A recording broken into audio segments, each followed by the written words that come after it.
They called me cruel, abusive, a monster. But wait until you hear what my children did on the day their father died, then tell me who the real villain is. The freezing wind whipped across my face as I stood alone before Robert's casket. The funeral director couldn't hide his discomfort, his eyes darted between the empty rows of chairs and my motionless face. No Marcus, my son. No Diana, my daughter. Not a single grandchild. Just me, Eleanor Grayson, 80 years old, and emptiness all around. Mrs. Grayson, should we wait a few more minutes? He whispered, clearing his throat. No, I answered firmly. Begin. Robert hated delays. My husband was a man of habits. He took his pills strictly on schedule. Watched the evening news at exactly 6 in the evening. Lined up his slippers parallel to each other before bed. A man of order, a man of honor. And now, a man being sent off in absolute solitude. I lowered myself into the front seat. All 5 places around me gaped with emptiness. The pastor read prayers without conviction, as if simply fulfilling a formality. The flowers were too bright, the casket too polished. I couldn't shake the thought that Robert would have laughed at all this showy ceremony. And then he would have looked around and frowned, asking, Ellie, where the hell are the kids? Where were they? The message from Marcus came that morning. Laconic, like a restaurant check. Sorry, Mom. Can't make it. Business. No explanation. No call. I imagined him in his glass-walled office, or more likely, on the golf course with clients, pretending that his own father's death was just a minor inconvenience in a busy schedule. Diana didn't even text. She left a voicemail 2 days ago, carefree, light as a spring breeze. Mom, you know I can't cancel my nail appointment. I get panic attacks if I mess up my schedule. Tell Dad I'll visit him next week. Next week? As if the dead know how to wait. After the service, I walked alone behind the casket. I didn't cry. Not because I wasn't grieving, I'd been grieving for months while Robert faded in a hospital bed. It's just that there's a kind of grief that sits inside you like an anchor at the bottom of the ocean. Motionless. Heavy. And that day, I was already buried under its weight. At the cemetery, there was almost no one. An old groundskeeper watched from a distance, leaning on his shovel. The casket was lowered, final prayers whispered. Dust to dust. Silence to silence. I remained standing when everyone dispersed. My heels sank slightly into the earth, my coat fluttering in the wind. The headstone would be installed later, for now, just a simple plaque with his name. Robert Grayson. Beloved husband, father, forgotten. The word stuck in my head like a splinter. Forgotten. At home, the silence roared. His chair sat untouched, slippers side by side, the TV remote lying where he left it last. I stared at it all for a long time. Then I went to the kitchen, opened a bottle of good wine, the kind I always saved for guests, and poured myself a glass. I took out my phone and opened Instagram. I don't usually go there, but something told me to look. Diana's profile was public, of course. She'd posted 2 hours ago, a photo with 3 girlfriends, drinks in hand, glowing smiles. Caption, Girls' Brunch. Bottomless mimosas. Living our best life. Marcus had posted too. A shot of the 9th hole. His new club gleaming in the sun. Killer swing. Perfect weather. Deals closed. I stared at the screen until it blurred. Then I turned off the phone, took another sip of wine, and stared at the photo on the wall. Robert and me on our 40th anniversary, standing by the rose bushes he planted with his own hands. They used to bloom crimson. Now they stood bare. Tomorrow, I thought, I'll call the lawyer. I'll make changes. Quietly. With the same dignity Robert lived with. Because if I was the only one to show up for his last goodbye, I'll be the only one to carry out his final will. And theirs. That evening I sat alone in our kitchen, in the same room where Robert used to peel apples with surgical precision, slicing them into neat crescents and laying them on a plate. He always offered me the best piece. The one that soaked up the most sunshine, he'd say. Now the fruit bowl sat untouched, a couple of overripe pears sagging under their own weight. The silence wasn't new. Robert had been gone almost 2 weeks before the funeral, and those days had already begun teaching me the shape of solitude. But tonight it pressed harder, louder, crueler. I couldn't stop thinking about the empty chairs. About Diana's message. Or rather, its absence. I'd raised a daughter who could watch her father being lowered into the ground while sitting at a brunch table in a trendy cafe. Had I failed her? Or had she lost something inside herself that could never be recovered? Marcus's message still hung on the screen. No punctuation, no warmth. Just a flat refusal in black and white. Can't make it. Was it shame, indifference, or that kind of casual cruelty you don't even notice until it's too late? I poured myself another glass of wine. Not from grief, from clarity. I walked down the hallway to the bedroom, opened the top drawer of Robert's desk. His things were organized just as always. Envelopes, spare keys, an old stamp album. I reached behind the files and pulled out the folder I kept hidden behind everything else. Thin, neat, wrapped with a rubber band. It was labeled, Estate. Inside were copies of our will, a list of beneficiaries, instructions about what should happen to the house, the car, the accounts, even the antique clock Robert's grandfather brought from Dublin. Everything had been prepared, reviewed by our attorney 2 years ago, with love and foresight. I sat on the edge of the bed and opened the file.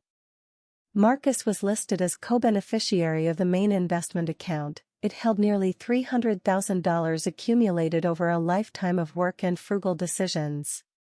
He and Diana were both included in the house transfer clause.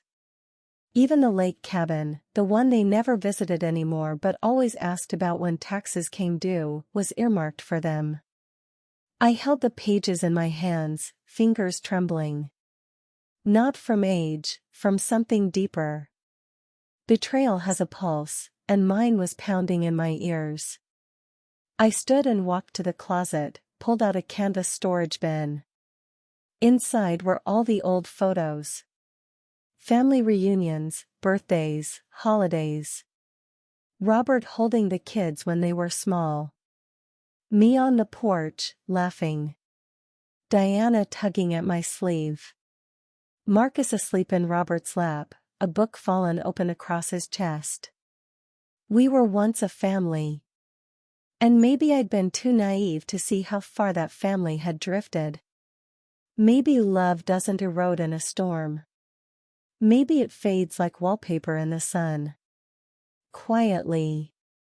Until one day you no longer recognize the pattern. I picked up a photo of Robert and Marcus fishing. Marcus must have been 12. Robert had his arm around him, pointing at something in the water, his smile full and soft. That man deserved more than an empty chapel. I put the photo down. Then I picked up the phone. It was nearly midnight, but I didn't care. I called Richard Jensen, our attorney. It went to voicemail as expected. I left a message anyway. Richard, it's Eleanor Grayson. I need to revise my will urgently. Call me in the morning. I ended the call and stood for a long moment by the window. The moonlight touched the tops of the rose bushes outside. They had withered since Robert passed, not from neglect, but as if in sympathy. I knew I should prune them, give them room to bloom again. But not tonight. Tonight I let the old petals fall. Tomorrow I would begin cutting out what no longer belonged. The lawyer's office smelled like old books and eucalyptus polish, the kind of place where time felt dense and silence had a particular weight. Richard Jensen had known Robert and me for over 30 years. He'd handled our first mortgage, Robert's business license, the deed to the lake house, and eventually our estate plan. Trustworthy, precise, and like me, a little tired of people who smiled when they wanted something. He looked up from his desk as I entered, rising from his chair with an expression of mild surprise. "Eleanor," he said, buttoning his jacket. "You're here early." "It couldn't wait," I answered, settling into the leather chair opposite him. My coat still smelled faintly of the garden. I'd clipped the dead roses that morning, early before breakfast. Pruning always steadied me. There was something honest about cutting back what no longer served. "I got your message," Richard said, sitting. "You said you want to revise your will?" "Yes," I said. "Marcus and Diana are to be removed entirely." He paused, not from shock, but from care. "Are you sure?" I looked him in the eye. "I buried my husband alone. Our children didn't come. Not a call, not a flower. They were busy." I placed my hands calmly on the table. "They don't deserve a dime." Richard gave a slow nod. "Then we'll draft a full amendment." "You want to remove them from every provision?" "Yes. The accounts, the house, the cabin, everything." "Understood." He opened a legal pad and began writing in tidy lines. "Do you want to redirect the assets to someone else?" I thought of Owen, my grandson, Diana's boy. The only one who ever visited without needing something. Who mowed my lawn in July not because he was asked, but because he said I shouldn't be out there sweating. Who brought me library books and asked my opinion on them. Who once said, "Grandma, I like talking to you more than to kids my age." I took a breath. "Yes," I said. "I'd like to set up a trust for Owen. I want him to have the house, the cabin, and the remainder of the estate. I want it structured carefully, protected from his parents' reach." "That can be arranged," Richard said with the kind of dry professionalism I appreciated. "We'll create an irrevocable trust in Owen's name. He won't have full access until he's 30, unless for education or medical expenses." Does that sound acceptable? It sounds perfect. We spent the next hour reviewing details, paper after paper, clause after clause. I didn't flinch. When you've buried your husband with your own hands and stood beside an open grave without a child in sight, a stack of legal documents doesn't scare you. Nothing trivial can reach you after that. As we neared the end, Richard looked up from his desk again. "Eleanor, I have to say, this isn't something many people your age do so cleanly. Most want to forgive, to keep the peace." "I've kept the peace for 80 years, I said quietly. "And it buried me long before it buried Robert." He didn't ask any more questions. By the time I left the office, the sun was just beginning to stretch across the sidewalk. I stood outside a moment, letting the October air hit my face. I wasn't sad. I wasn't angry anymore either. I was simply done. Done waiting for my children to become people they never intended to be. Done mistaking duty for love. Done writing checks with my heart and expecting anything in return but silence. My footsteps echoed as I walked back to my car. The leather seat felt warmer than usual. I sat there for a moment, hands on the wheel, watching people bustle by on the street. A woman passed with her daughter, holding hands, sharing a laugh. I didn't envy them. I just noted the scene. Like an old song I used to like but no longer played. That night, I slept without the TV on, without a book, without Robert's old sweater folded beside me like it had been since the hospital. The silence was still there. But it didn't hurt. Not anymore. The filing cabinet in the hallway had 3 drawers, all labeled in Robert's steady block print. House, taxes, family. The last one was mine. I opened it slowly, the metal groaning a little, as if reluctant to give up its ghosts. Inside, folders upon folders. Receipts, copies of checks, letters from banks, old Christmas cards tucked between loan agreements. I'd kept everything, not out of obsession, but because I believed in clarity. Paper doesn't lie. And that drawer had enough truth to light a forest fire. I sat down at the kitchen table, set the folder labeled Marcus, Education and Business to one side, and opened Diana, Home and Lifestyle. The handwriting was mine. Neater years ago, still legible now. I started reading. A $15,000 check dated 2003. Diana's wedding. Just a small ceremony, Mom.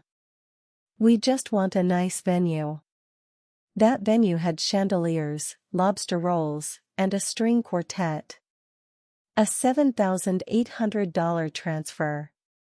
2007. The roof's leaking, Mom. The baby's crib got soaked. I paid it within the hour. $12,000 in 2011. New braces for Owen. $5,000 in 2013. He wants to go to summer robotics camp. It's a big deal, Mom. A year later, when Diana called crying because her husband had been laid off, I sent another $20,000. No questions asked. You always save us, she whispered on the phone. We don't know what we'd do without you. I believed her. Marcus's folder was thicker. 25,000 seed money for a sure-thing startup that fizzled out in under 6 months. Robert warned me not to send it. I sent it anyway. A used car. A down payment. 3 semesters of grad school. I paid hospital bills when his second daughter was born, and insurance when the first broke her arm. When Marcus fell behind on taxes, I wrote a check and told no one. Looking at it all now, line after line, I wondered when exactly I'd turned into their safety net. Or maybe it had always been that way, and I was just too willing to be wrapped around their falls. Not once. Not once did they ever refuse my help. But they had refused to come say goodbye to their father. And that was not something paper could fix. I put the files back into the cabinet except one. I kept the envelope marked Owen. Inside was a note he'd written when he was 11. Sloppy pencil, folded in half. Grandma Eleanor, thank you for teaching me to make pancakes. I think you are very wise and funny. One day I will take care of you like you take care of me. I held the paper for a long time. He was 19 now. I didn't know if he remembered writing that letter or if it still meant anything to him. But it did to me.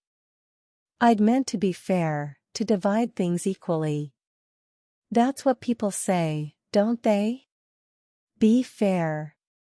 Don't play favorites. But what if fairness wasn't sameness?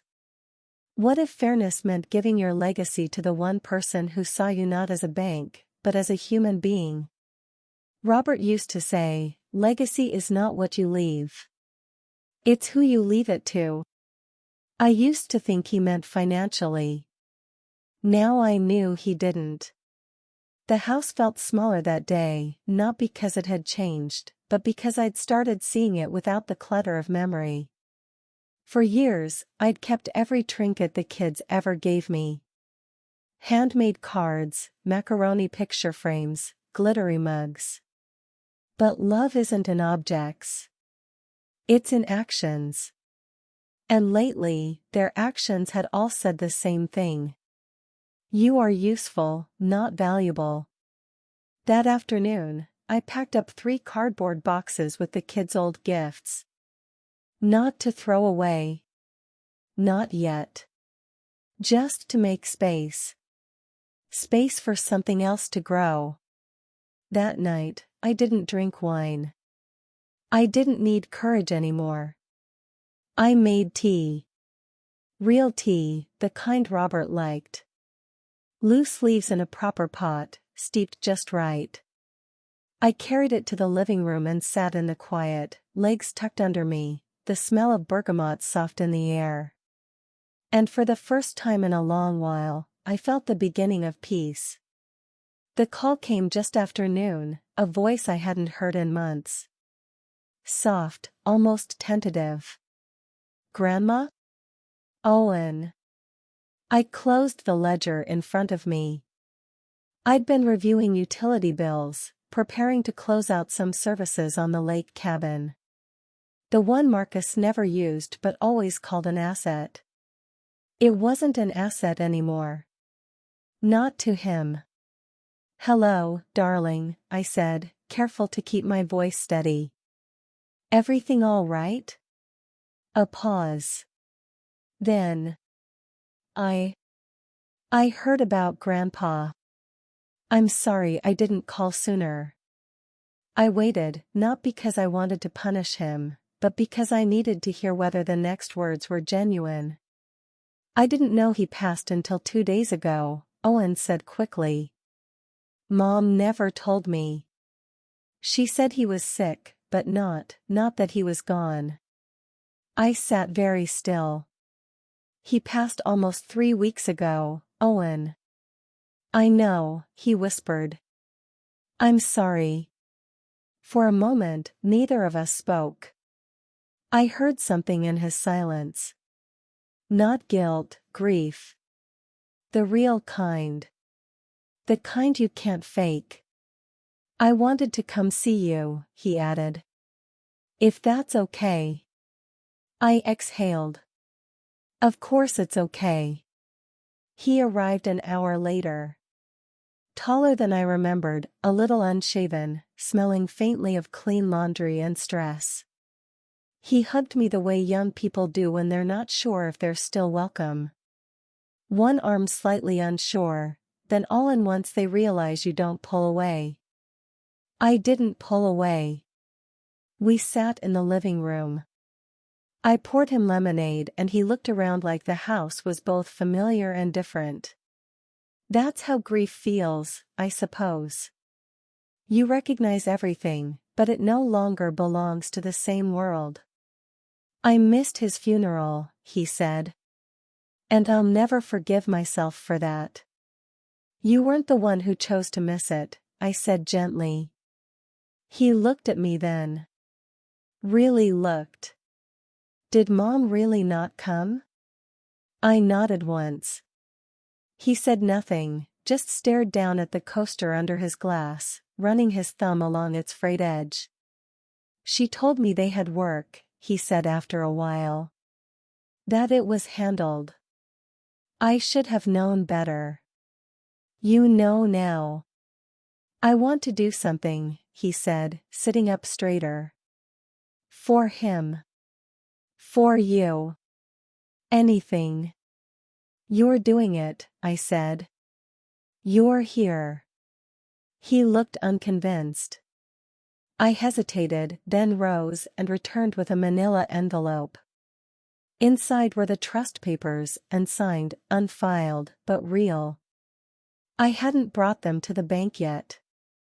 I wanted to see Owen's face first. I handed the folder to him. He opened it, brows furrowing, read the first few lines, then looked at me alarmed. "Grandma, what is this?" "My plan," I said simply. This is everything. The house, the cabin, even the savings accounts." "Yes. But why me?" His voice cracked.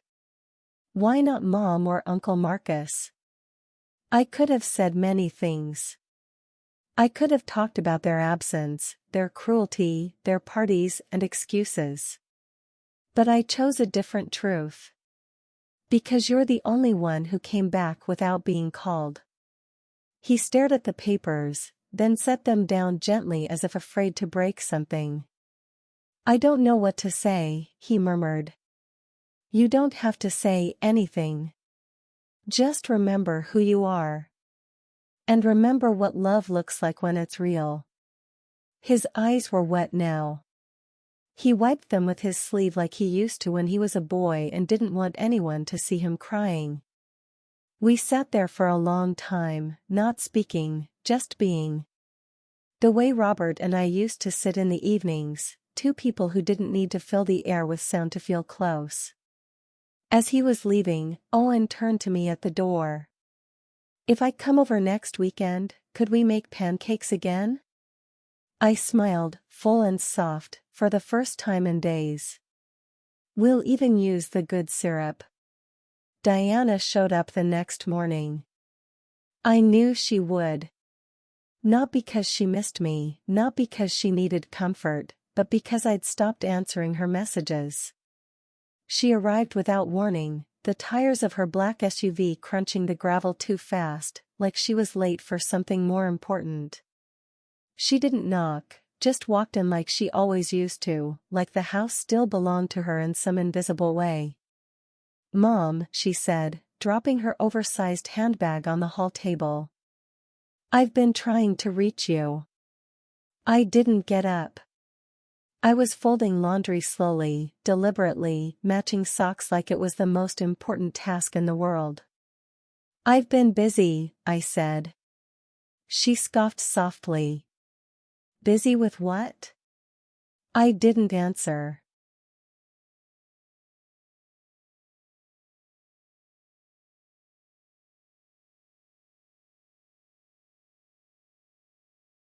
She walked into the kitchen, poured herself a glass of water without asking, and leaned against the counter like she owned the walls. "So," she said. "Is it true?" I looked at her. "What are you referring to?" She tapped her nails against the glass. "Owen said you're changing your will." I finished folding a shirt and placed it neatly in the basket. "I am. To exclude Marcus and me?" "Yes." Diana laughed, short, bitter. "Are you serious? After everything we've done for you? Everything you've done?" I looked up at her now, folding done, hands still. "You didn't come to your father's funeral, Diana. You didn't send flowers. You didn't call. You didn't even ask." "I had an appointment." "Yes," I cut her off. "Your nails. And then brunch." I saw the photos. She blinked but didn't deny it. "You want to talk about what you've done for me?" I continued. "You sent me grocery lists, bills, school payments, mortgage requests. And I paid them quietly without asking for anything. That's what family does, as you say. Help each other. That's exactly what family." "No," I said softly. "That's what mothers do. And I did for years." She fell silent. Your father built this home with his bare hands, I continued. He didn't have much, but he had pride. He taught you that respect is measured in actions, not words.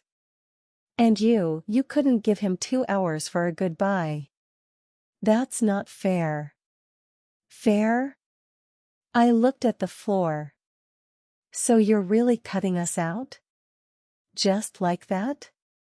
No, Diana. Not just like that. I spent the last 20 years giving without receiving. I buried my husband alone. Sat beside his grave and waited for my children. They never came. I paused. That's not just like that. That's a lifetime. She crossed her arms, trying to appear composed, but her mouth was tight. You're punishing us. No, Diana. I'm freeing myself. And giving everything to Owen? Disbelief rang in her voice. I said nothing. She laughed again, higher this time. He's a kid. What does he know about responsibility? He knows how to show up, I said. The silence that followed was thick. I thought she might cry. I thought she might scream. Instead, she grabbed her bag. Well, she said, adjusting her sunglasses. I hope this makes you feel powerful. No, I said calmly. It makes me feel peaceful. She left without another word. I waited until I heard the car pull away before I picked up the trust papers from the dining table and set them beside the folded laundry. Later that evening, I found a letter on the doorstep. No stamp, no envelope, just paper, creased and smudged. You don't understand what it's like to balance everything. We tried our best. Maybe we failed, but cutting us out like this isn't the answer. I read it twice, then folded it in half and placed it in the drawer marked miscellaneous. Because that's what it was now. Just another piece of paper. Too little, too late. Marcus came the day after. He didn't barge in like Diana. He knocked twice, waited, then knocked again. I opened the door slowly, already knowing he wouldn't come alone. And he didn't. Behind him stood Veronica, his wife, wearing her usual stiff smile and a scarf too expensive for the weather. She nodded at me like I was a stranger she'd agreed to meet as a favor. Mom, Marcus said, his voice calm, rehearsed. Can we come in? I stepped aside. He looked around the house like someone walking through a museum of a life they no longer recognized. I led them to the sitting room. They didn't take off their coats. I heard from Diana, he began. And from Owen. I imagine you did. He cleared his throat. Mom, listen. I think there's been some confusion. I said nothing. Veronica crossed her legs delicately, the diamonds on her finger catching the afternoon light. We understand this is a difficult time, Eleanor.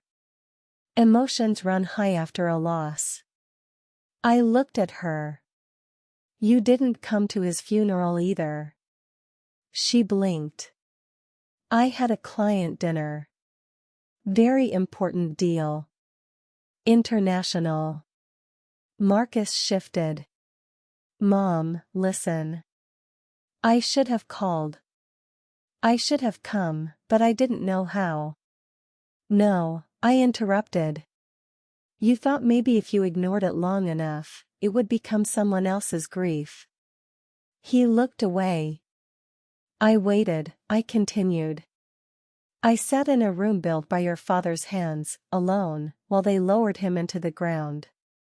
And not one of you showed up. Marcus opened his mouth, but Veronica put a hand on his knee. A signal. Let her speak. We understand you're upset, she said. And it's your right to change your will. But let's be reasonable. Owen is a child. He's 19. Yes, but he's inexperienced. He doesn't know how to handle a trust or manage property. He could be manipulated. I raised an eyebrow. By whom? Veronica didn't flinch. By people who know he's inherited something valuable.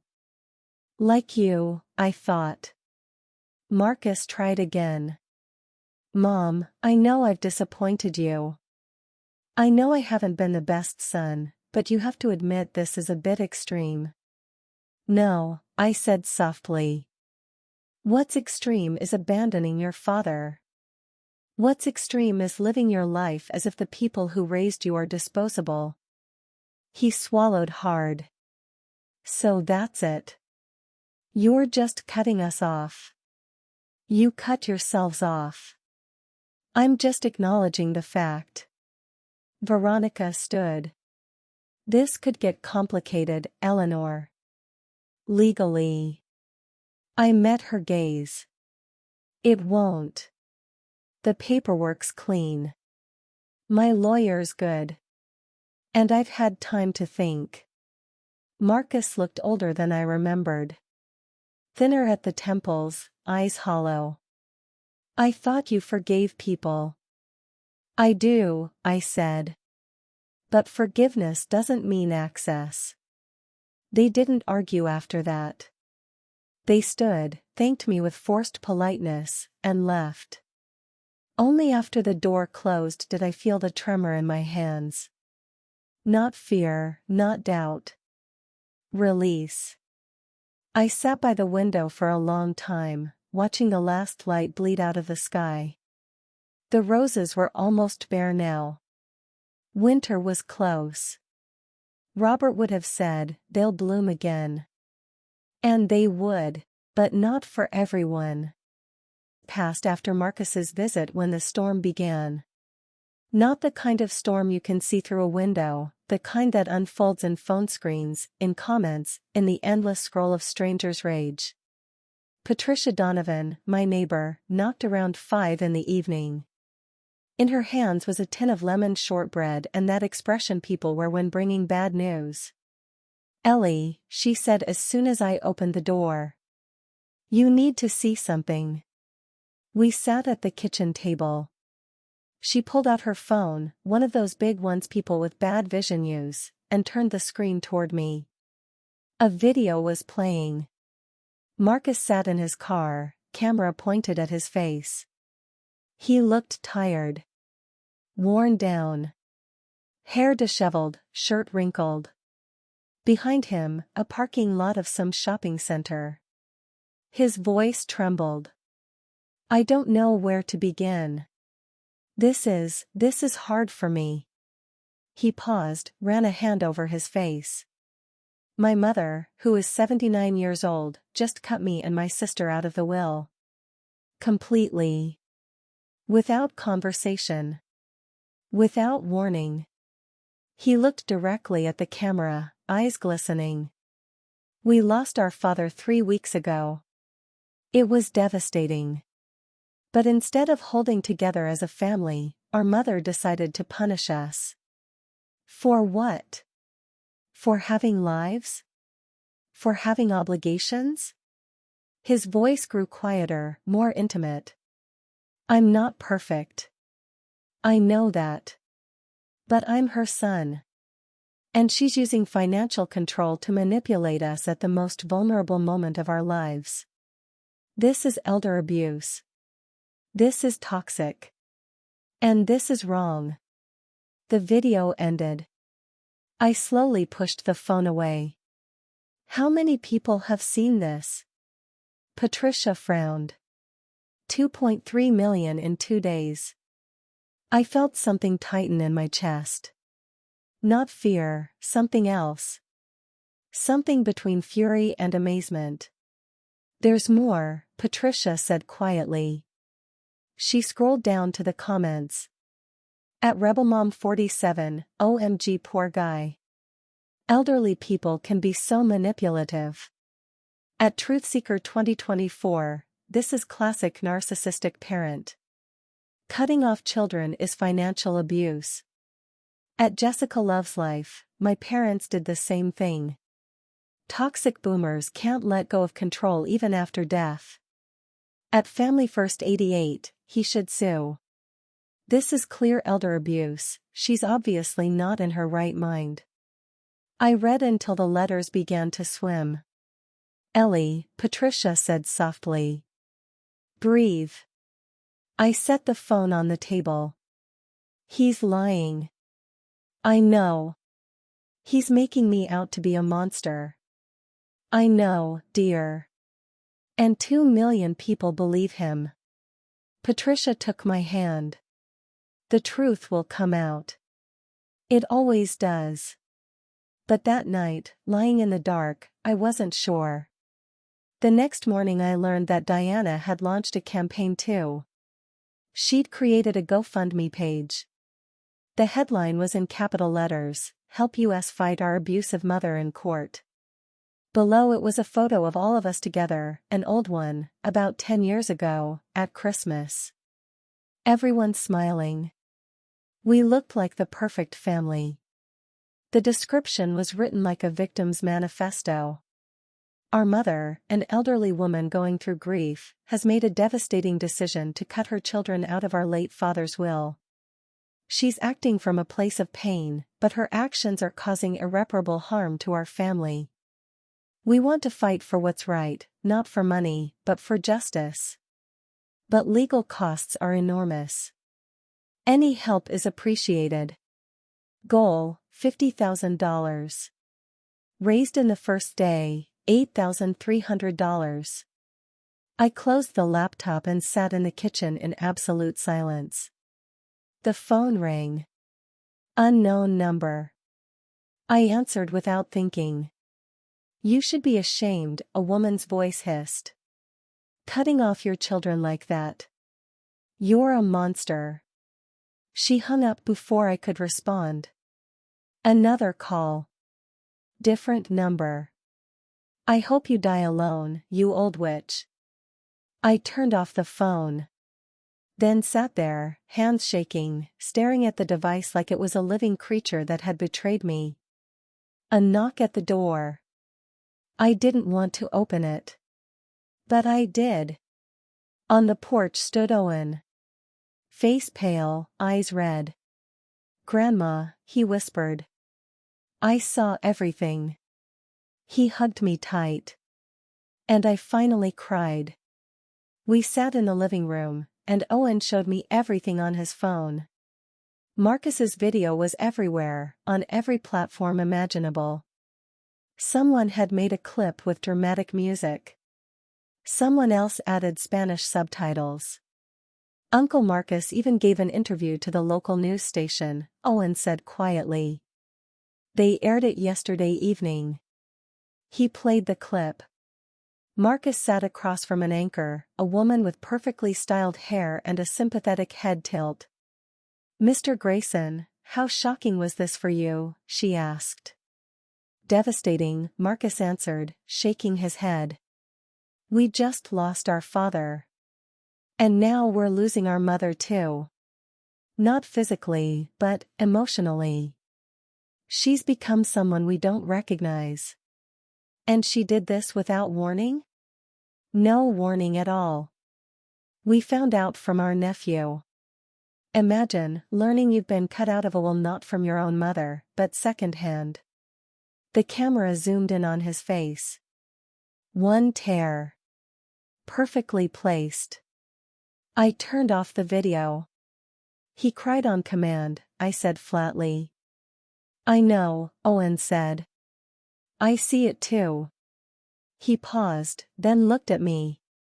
Grandma, I need to tell you something. I want to make a response video. Tell the truth. About the funeral. About the money you gave them. About everything. I slowly shook my head. Owen, you don't have to. I have to, he said firmly. Because what they're doing, it's wrong. And I'm the only one who can stop it. I looked at this young man, my grandson, who'd grown up while I wasn't watching. Who was choosing me when it was hard. Okay, I whispered. But be careful. He nodded. I will. The next day, Owen posted his video. He didn't film it in a car. He didn't use dramatic music. He just sat at my kitchen table, camera set on a tripod, background simple. He spoke calmly. Clearly. Hi. My name is Owen Collins. The man in the viral video is my Uncle Marcus. The woman you're all calling an abusive mother is my grandmother. And I need to tell you the truth they didn't mention. He paused, took a breath. 3 weeks ago, my grandfather died. His funeral was on Wednesday, October 13th, at 2 in the afternoon. You know who came? My grandmother. Only her. Nobody else. He pulled out his phone and showed a screenshot. Here's my mom's post from that same day. 2 in the afternoon.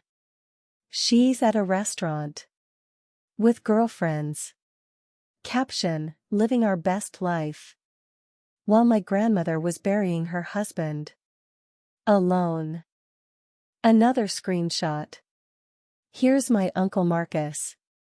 Posted at 1:30. He's on a golf course. Calls it perfect weather for deals. His voice grew firmer. My grandmother isn't toxic. She's not abusive. She's a woman who spent 45 years married to a man she loved. Who gave her children everything. I mean everything. I found the records. Over the last 20 years, she sent them over $300,000. Weddings. Cars. Houses. Business failures. She paid for it all. He stopped, let that sink in. And when their father died, they didn't come. Didn't even call. They were busy. So yeah, she changed the will. And you know what? She has every right to. He looked straight into the camera. Stop attacking my grandmother. Stop making her the villain. She's not suffering from senility. She's the clearest, strongest woman I know. And if you don't like her decision, that's your problem. Not hers. The video ended. He posted it at 3 in the afternoon. By 6 in the evening it had 500,000 views. By midnight, 3 million. The internet turned like an ocean liner, slowly, then with all its mass. Someone online found Diana's original brunch post. Not just the screenshot, the full post with geotag and timestamp. 2 in the afternoon. Exactly when the funeral began. The comments exploded. At Clear Eyes Full Hearts, wait, she was actually at brunch during her father's funeral? That's monstrous. At Digital Detective 99, I found Uncle Marcus's photo. Uploaded at 1:47 in the afternoon, geotag, Oakwood Golf Club. Literally playing golf while his father was being lowered into the ground. At Justice Warrior 2025, I'm deleting all my previous comments. I was completely wrong. This woman is a hero. At Single Mom Strong, my MOM did the same to me. Cut out my brother after he didn't visit her in the hospital. Once. I thought she was cruel. Now I get it. Boundaries aren't cruelty. They're self-respect. News sites started picking up the story. BuzzFeed, grandson exposes viral video, revealing shocking truth about abusive grandmother. HuffPost, family drama goes viral, why boundaries don't make you the villain. The Atlantic, the growing movement of elderly people cutting off adult children, crisis or correction? Even TikTok changed. Someone made a duet with Marcus's video, placing screenshots of his golf posts side by side. Overlaid text, "Tell me you lied without telling me you lied." Another creator made a series called Signs You're an Entitled Adult Child. The first point, you skip a parent's funeral for bottomless mimosas. The video got 8 million views. By the end of the week, Marcus had deleted his original video. But it was too late. It was everywhere. Screenshots. Saved copies. Reaction videos. His employer, a major financial firm, issued a statement. "We are aware of the recent situation involving one of our employees. While this is a personal matter, our company values include integrity and family commitment. We are reviewing the matter." 3 days later, Marcus was asked to take a leave of absence. Unpaid. Diana closed her GoFundMe page after the comments turned from supportive to scathing. Sarah Jane writes, "You're literally fundraising to sue your own mother? After skipping your dad's funeral? You're disgusting." Marcus the Wise, "I donated $100. Want it back. How do I get a refund?" Real Talk Rachel, "Imagine being so entitled you think you deserve an inheritance after treating your parents like ATMs." Diana's friends began distancing themselves. One of her girlfriends from the brunch photo posted an apology. "I didn't know it was the day of the funeral. If I had known, I never would have agreed to meet. I'm genuinely sorry to Eleanor. She doesn't deserve any of this." Patricia came again, this time with printouts of articles. "Have you seen?" she asked, eyes shining. "You're everywhere, Ellie. People are calling you an icon." I took one of the printouts. It was an opinion column from a major newspaper. Eleanor Grayson and the Quiet Revolution of Setting Boundaries. In a world that constantly tells women to be smaller, quieter, more accommodating, one 79-year-old woman did something radical. She said no. I folded the paper. "I didn't want to be an icon," I said quietly. "I just wanted peace." "And you got it," Patricia said. "But you also gave something to thousands of other people. Permission." I looked at her. "Permission for what?" "To stop feeling guilty," she said. "For protecting themselves. For choosing dignity over duty." That night I received a letter. Not email, a real one, handwritten, on paper that smelled of lavender. "Dear Eleanor. I don't know you, but I feel like I do. My daughter hasn't spoken to me in 5 years after I refused to give her money for a third startup. She said I was selfish. That real mothers make sacrifices. I felt guilty every day. Until I saw your story. Thank you for showing me that boundaries aren't cruelty. They're self-love. And that sometimes the bravest thing we can do is simply stop giving to those who never learn to receive with gratitude. With respect and admiration, Margaret D., Portland, Oregon." I held the letter for a long time. Then placed it in the drawer. Not miscellaneous. A new one. Which I labeled, Reminders. A month passed. The viral storm subsided, as they always do. New scandals replaced old ones. But the changes remained. Marcus didn't call. Neither did Diana. I didn't miss the calls. I missed the idea of who they could have been. But ideas aren't people. And people make choices. They made theirs. Veronica, Marcus's wife, sent a brief message one night. "Eleanor, I don't expect a response. Just want you to know, I understand why you did what you did. And I respect it. Take care of yourself." I replied simply, "Thank you." Owen came every Saturday. Sometimes we cooked. Sometimes we just sat and talked. He told me about college, about a girl he liked, about fears he kept inside. I listened. Not as a grandmother with solutions. As a person with time.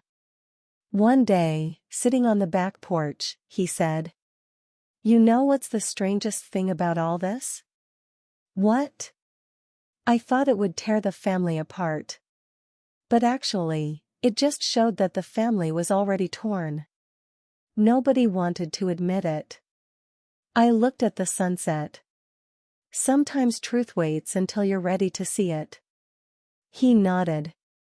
"I think you saved me, Grandma. From becoming like them." I took his hand. "No, darling. You saved yourself." Epilogue: Spring Roses. The first roses bloomed in April. I hadn't expected them. After winter I thought the bushes were dead, too long without care, too many neglected days. But one morning I stepped onto the porch with coffee, and there they were.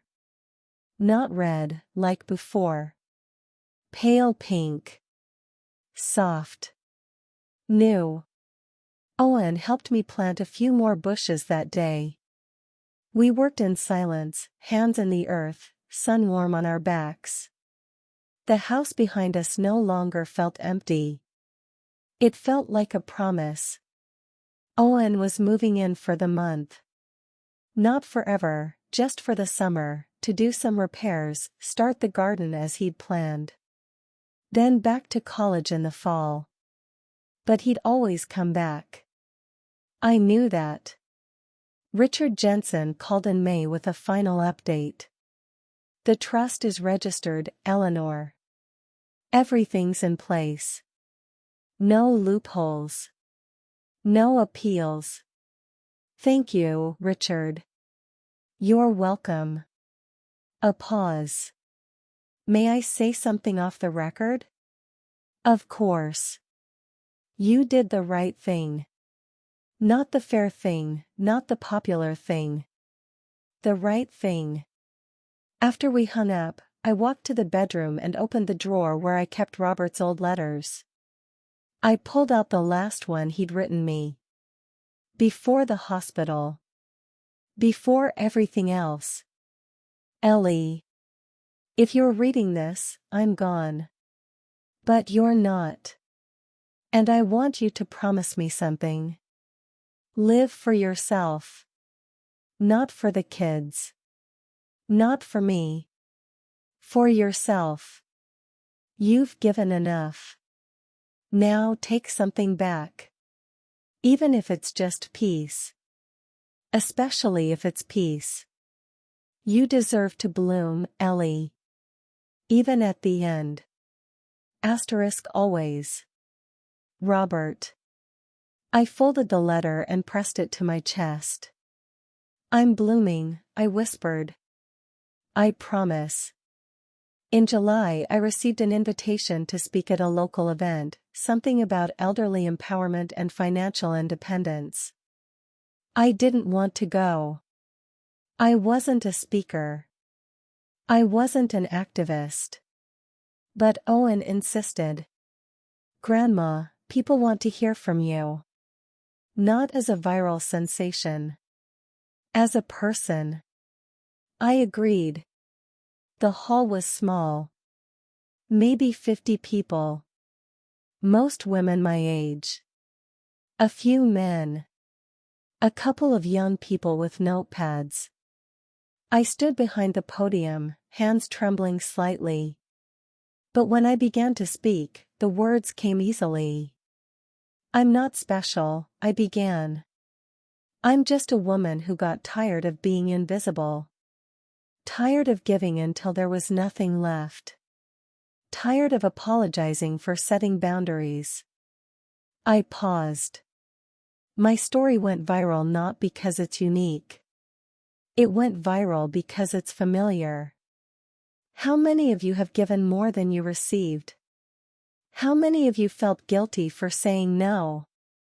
Almost every hand rose.